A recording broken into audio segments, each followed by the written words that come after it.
Levine. Thank you, Board President, board members. For the record, my name is Michael Levine. I am the president, president's here, chair, I promoted myself, of Portland Disability Advocates.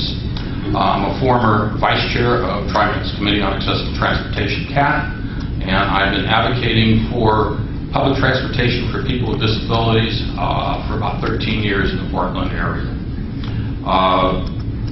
I did not know I was going to be addressing a new board president and board member. I find it kind of disheartening that the vote today is going to have two members that did not hear from the disability community. We have been coming before this board since April. As Mr. Clark pointed out, you can't always tell from written testimony which you shared you have reviewed, but also by the tone and actually looking at and seeing the faces of people with disabilities, that if you approve this fare increase today, you are going to be pricing off of lift service. You heard from a gentleman today that felt that it was fair to have the same fares across the board. I only wish that people with disabilities could afford it, then we wouldn't be having this discussion. There are people with disabilities that have $150 a month discretionary income, if you want to call it that. They need to pay for their fares to use TriMet out of the $150, which also, by the way, includes having to buy toothpaste, shaving cream, etc. It's different. The highest ridership that you have is AM, PM. Who are these folks? These are people going to work that have jobs. The people that use the Lyft service, for the most part, are not employed. And some that are meaningless in a way, paid by piecemeal jobs.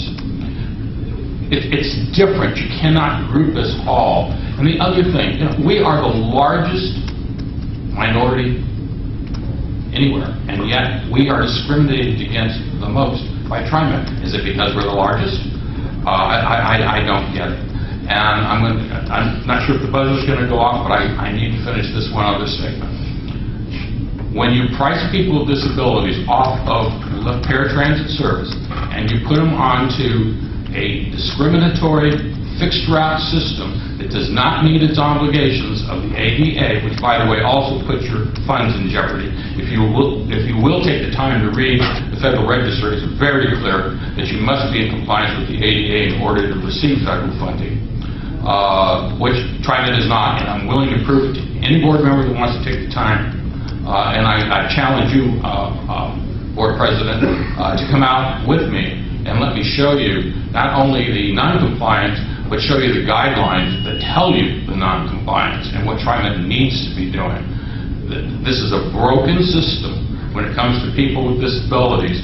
It needs to be fixed, and unfortunately, it doesn't seem like we have the management to do so. And I'll end with, do you have any answers to the letter dated February 7th that I presented and asked for answers?